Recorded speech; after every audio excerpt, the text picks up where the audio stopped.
All right, welcome back. It's time for more DRAWSPLAINING. That's the online show where I attempt to draw as quickly as possible, or as slowly as possible, and explain what I'm doing. Quickly means, hey, don't make a 2-hour video because my iPhone is full and won't take the memory. Drawing the giant robot was fun and seemed popular and something I like doing, so why is my hand here? I'm going to try and see if I can work out a composition that I've had in my head for a while. And I'm going to trace my hand. Just going to do that. I'm not going to do an exact tracing, but I'm going to use it as a starting point. The tracing is going to look different to you than me because I'm looking at my hand from a different angle.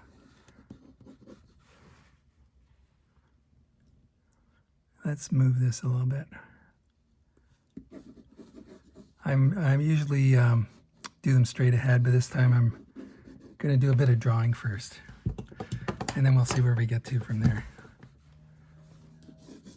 And I'm trying to kind of push myself to make it a little faster. What was that? That was supposed to be 2 fingers. Yeah, let's make these. First of all, I'm going to draw it like a little realistically, and I'm going to turn it into a robot hand as if it's an android. But of course it's my hand. I'm putting my hand back in because from my angle I'm checking just to see what it looks like to get reference. And I may change it as I go. That's how it seems to happen. But I had this idea in my head for a long time of some kind of like giant robot. And the light would be from above, and there's a giant like a robot graveyard of some kind,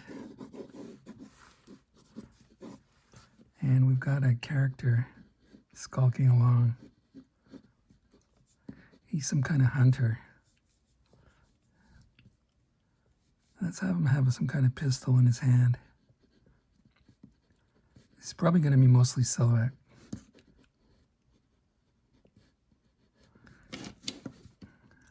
And let's make his leg like that a little more, like he's paused. He's got some kind of long coat on. This would be his right arm.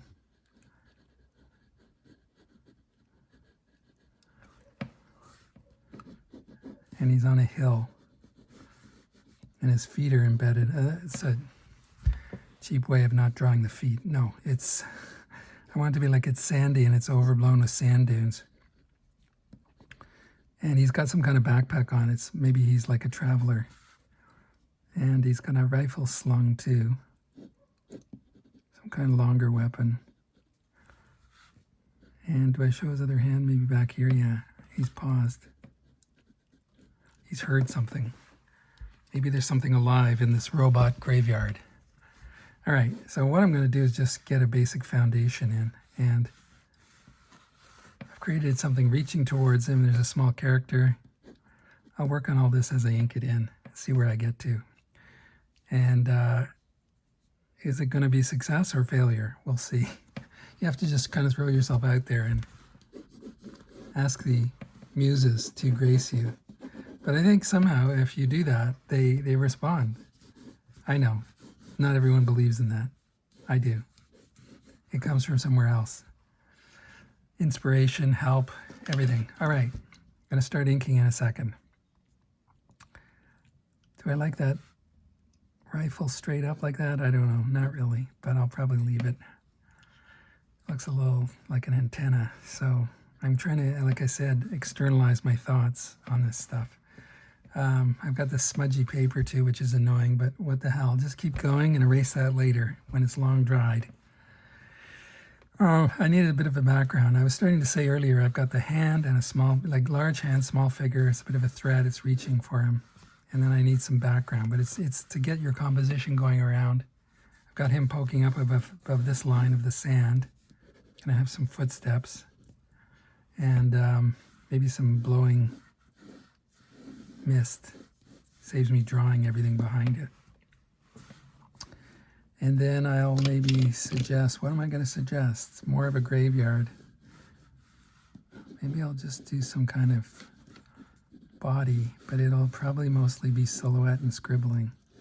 But I'll make it enough that you can recognize that it's a humanoid figure. Maybe it's been destroyed. And I'm thinking again just of silhouettes and angle, like that could be his face. But again, I'll probably do that mostly in silhouette. I can restrain myself. Maybe I should have part of his hand here, this robot's hand, as if it's coming through the sand dune, as they've sort of been entombed. And this will probably be mostly like wind and debris. All right, let's get drawing, because I've already used up 6 minutes yakking, and I have to get drawing. I'm going to start over here. Like I said, this is very smudgy, so I'm going to start from right to left. And I might want a slightly thicker brush pen. See if that works. That's more fun. It's a little dried out. And I'm going to improvise based on my foundation.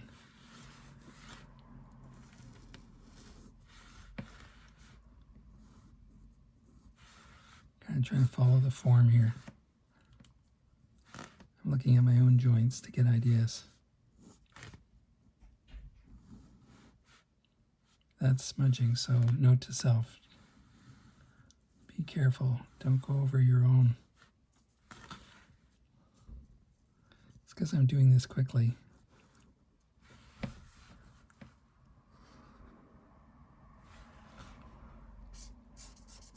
Here I'm going to draw in some shadows first. And I think I'll do that because it'll be a lot faster. Sometimes you draw the line work like I started doing, but there's another whole way you can just work on the shadows. And I'm going to kind of improvise.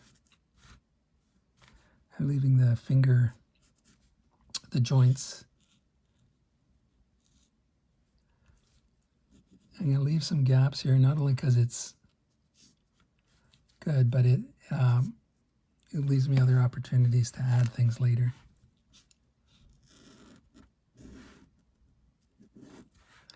And I'm going to think of the lighting here. I'm purposely scribbling it lightly. I'll probably put some hatching on that later. What I'm trying to do now, though, is bash in the basic setup. So this shadow, probably the other shadow would be there. And I'm telling myself, let's make this a little looser a drawing than I often do. For whatever reason, I always had that tendency, even as a kid, to try and do the detailed thing. And I evolved a personal theory that everyone's a little different that way. Maybe it's psychological. Some people just like doing really simple, scribbly stuff. Other people get really super into the cartoony and open. I'm not making sense. Some are very detailed and slow and exact, and others are looser, cartoony, simple. It just really depends on your state of mind, I guess, or personal tendencies. Let's get some joints going here, as if there's like a mechanism.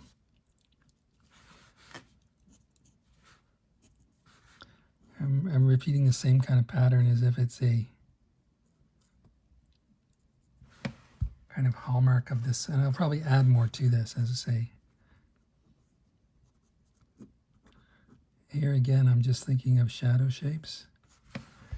And I'm going to even get this bigger marker. These super chunky markers, I bought a whole ton of them. They're really great. I don't even know if they still make them because these are at least 20 years old. They've been in a bin waiting for someday. And you know what? Someday does come, because someday is today, Mr. Barrel. Odorless permanent marker. And I'm going to use you to bash in more.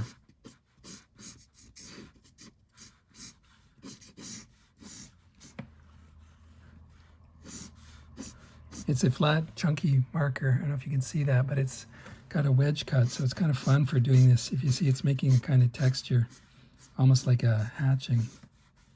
If you just kind of skid it along the surface, skip it.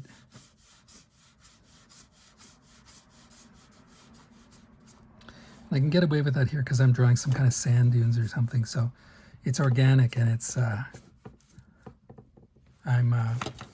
it's not like it's something fixed in like a building or something. It might not look good.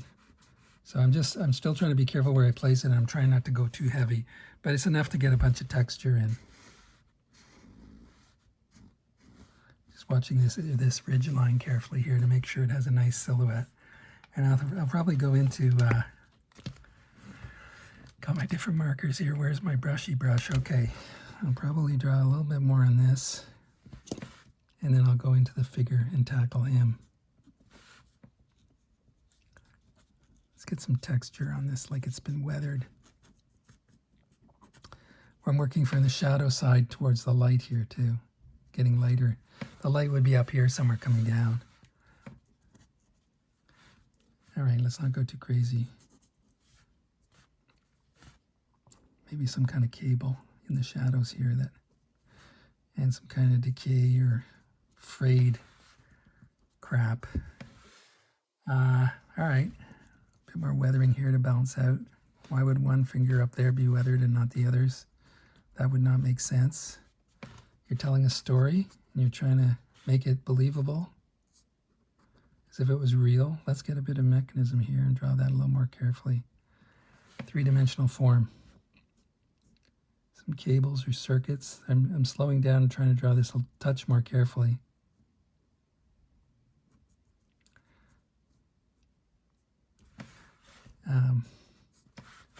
Let's get something going here. Again, these are like placeholders. I'll build upon this in a few minutes. And I almost feel like this is too thin here. Let's see if this can draw with this. I feel like it needs some kind of knuckle or cables or something. Actually, you can kind of draw all right with this. I'm drawing with a little sharp wedge edge of that. And you got to be careful you don't go too heavy, but it gives a certain different style. It's not the completely precise, clean look, but let's tackle Mr. Hunter-Gatherer here. I'm wearing some kind of goggles. It's got some kind of ball cap-like thing, and maybe a bandana. He's in the dust.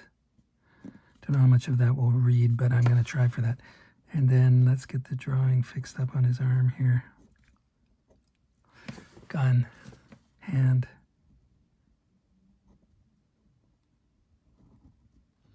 Why would he be using a handgun against a robot? I don't know. Maybe he's not worried about that.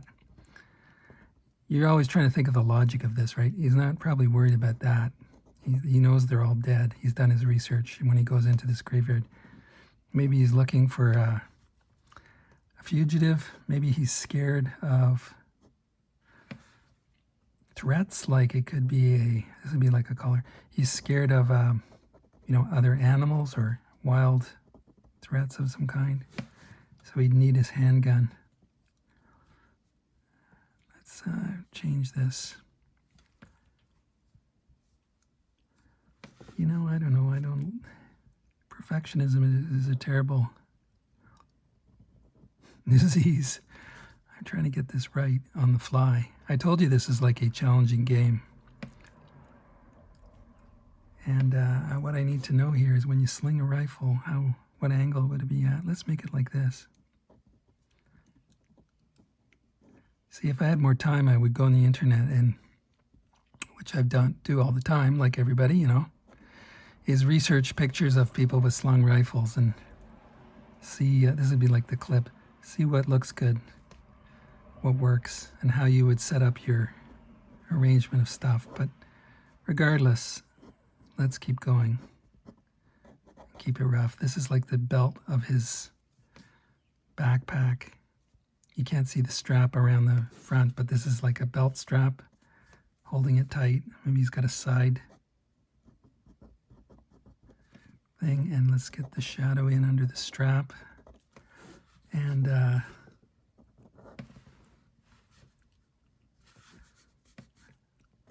I should say too that if for some reason this video cuts off and I publish it cut off, then it's because of my iPhone.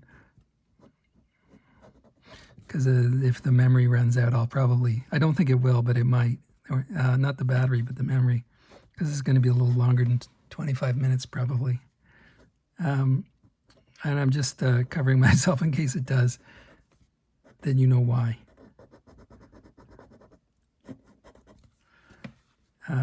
Okay, this is his coat. It's got a split. It's like a,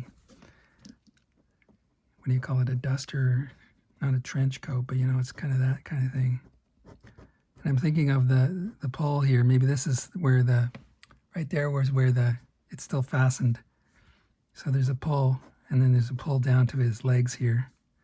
There'd probably be a pull off his knee. I'm trying not to make it too super detailed, because if I jam it up at this scale with too many like shadows and details, it just kills it. These are things you learn from experience. Got to find the right amount. I'm going to put his other arm here in shadow. Hopefully it'll read as his fingers and arm. And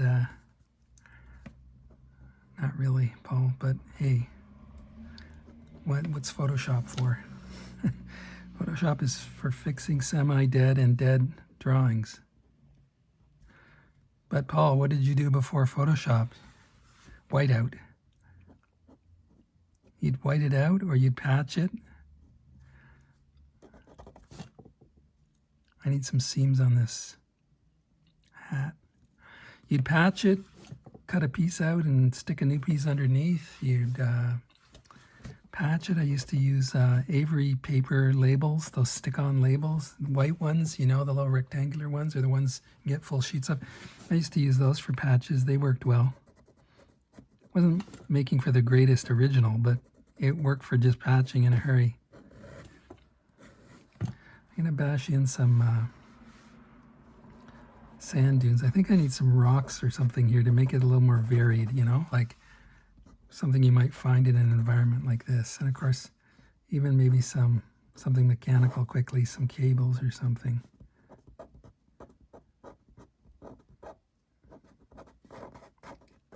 These are like frayed cables. And let's just get this in. My pen's dying a little bit, but like I said, it's a bit of a cheap trick to just do mist here, but I'm going to do it. I'm going to go for the cheap trick because it gets the mileage and it looks good. I could justify it by saying, you know, that it creates suspense, right? Like it creates a bit of mystery. And it depends on what you like, but too many, to me, modern comics, if you want to get into critical thing, the people draw much too detailed and tight, and I've done it too, but too detailed and tight. And what it does is it doesn't leave enough room for mystery and suggestion in the mind of the viewer, the mind and eye. Like the best comic art invites you to fill in and join in the creation of the story. Would that have been where his other foot was before? Probably not. Foot. All right, doesn't matter. Maybe no one will think of that. But you will now because I pointed it out. These would be some texture. And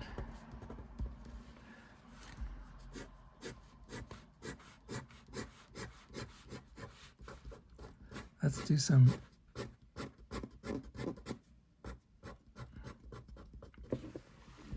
that would be some sand carving away here.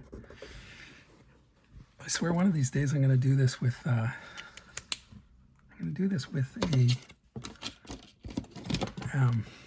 dip pen, but then I'll probably, oh, what's this?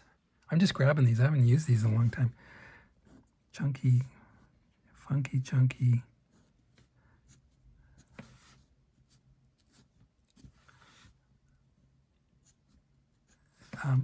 Yeah, I'll probably use a dip pen to do some of this stuff, but probably make a giant mess if I do that.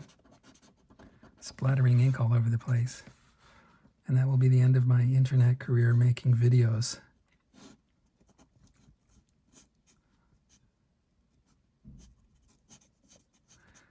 And, you know, with composition, I'm aware of trying to lead people back to my center of interest. This would be like his hand and the shadows. Going back to that idea of drawing shadows first.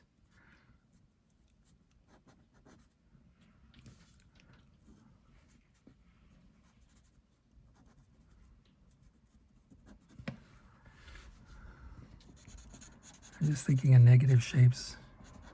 Well, they're not really negative shapes, but they're shadow shapes.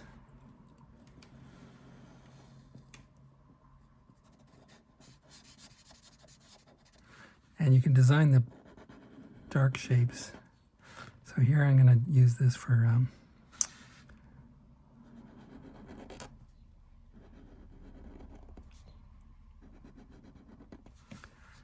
this would be like spinal type stuff.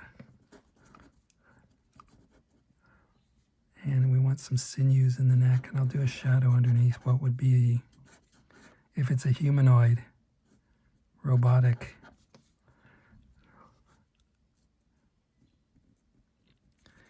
creature, then it's got all the components of a person, which I'm trying to suggest here roughly. Maybe it's a one-eyed cyborg-like. Well, I don't know if it's a cyborg, but it's a robotic creature. It's been shattered. I've been calling this the Valley of the Shattered. It's something that I started drawing. I don't even know exactly the story, but I read one too many Jack Kirby comics, and now I'm stuck with it. You know, where he would do like the Eternals or the New Gods or all these great things with these fantastic imaginary places. I'm gonna scribble the hell out of this. Get it done. Don't noodle it. There's an artist I knew long ago who called it noodling. I don't know if everybody calls it noodling, but it's when you get in there and you're all like too like quirky and no, not quirky. You're too fussy is the word I'm looking for. I told you I'm trying to draw and think and explain all at the same time. That's why I call these videos DRAWSPLAINING. It's when a man tries to draw and explain himself and not get in trouble. He's not even talking about anything controversial, or is it? Is it controversial to draw and explain? Let's get this.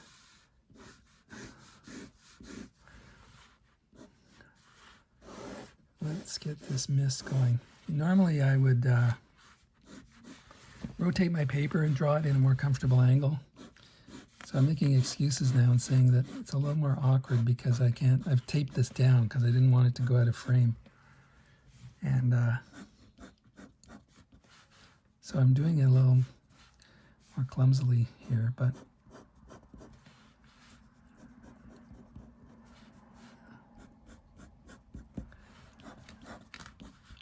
let's get that brush pen going again, because we're going to hit our 30-minute mark before too long. So let's get this sucker done. I think what we need is particles. Particles in the air. Let's just have some fun.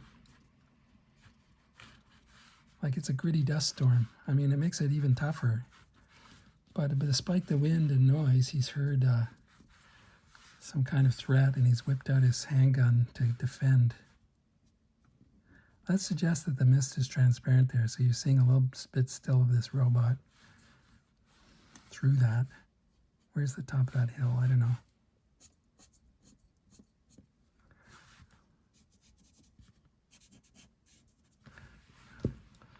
Needs a little more structure here. This is too blank. I know, some rivets or something.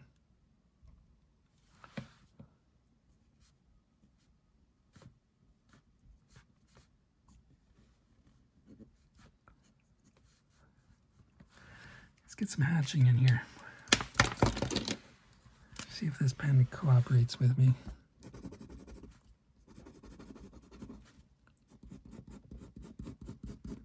It's all better. Note to self, don't go over. Don't go over the same stuff as before. I'm going to try and go from right to left is what I'm yakking about as I bash this in.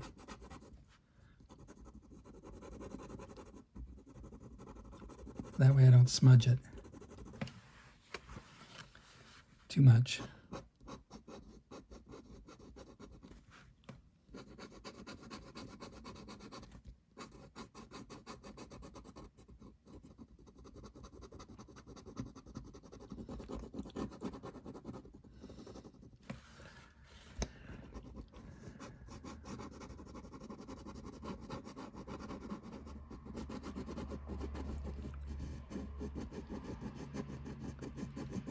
Pressing down quite hard on this pen, and it releases more when you do that.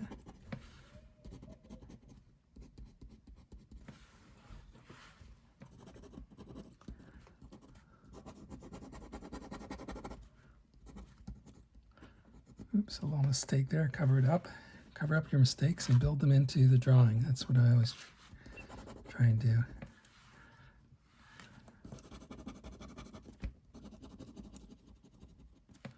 I'm just scribbling here really, and I'm kind of rotating the pen, and then I'm doing hatching straight across. And always thinking of the lighting though. The important thing is the lighting is to maintain the light source.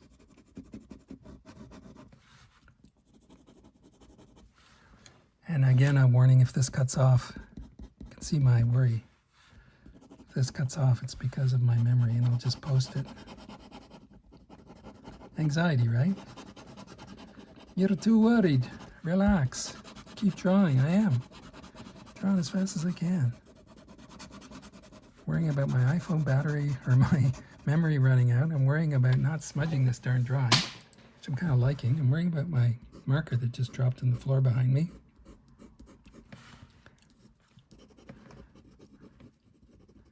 Let's get some texture in here. Sometimes you can get just really wild with it and just like dig around, spontaneous. And you know, for all my comics, knowledgeable comics people, if you look at the inking of great people like Joe Kubert, you can see that in some places he slowed down and went really carefully. Other cases you just let her fly with the brush or the pen. And it's sort of that idea, like you can't have every part of it be nailed down and perfect and tense. But of course, if you just let it go everywhere, then it looks like a ball of crap, you know, really. And people say, oh, I'm just being loose. But, you know, it's sort of a balance. Like your eye needs a mixture of nice, clean stuff. Usually near the focal point is where it's wise to put that. Like I drew this guy more carefully because I know he's going to be the focal point. And you want a mixture, so you can put the finer stuff usually at the focal point, but you want contrast at the focal point. And you want stuff to flow towards the focal. So here, like I've got these shadows building up, and depending on how much I noodle this up, it's bugging me that they were a little too broken, but I need to lead the eye down here towards the main guy. You're always trying to get your eye, well, the viewer's eye really, to where you're trying to get it to go, which would be the focal point or the, you know, the focus of the composition, right? You don't want your viewer ending up looking up here or somewhere off where you intend, because what's the point of that? You're trying to make a balanced composition. And I'll just get some lighter texture here for contrast. All right, that's enough of that for now. Except maybe that. This is looking a little too human. If I get time, I'll put in maybe some more structure as if it's mechanical. Like maybe a seam line of some kind.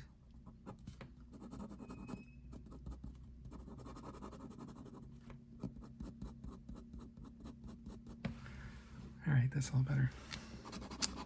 You talk to yourself a lot when you do this. I think I'm close to done, except maybe I'll make this guy a little bit push back in the darkness.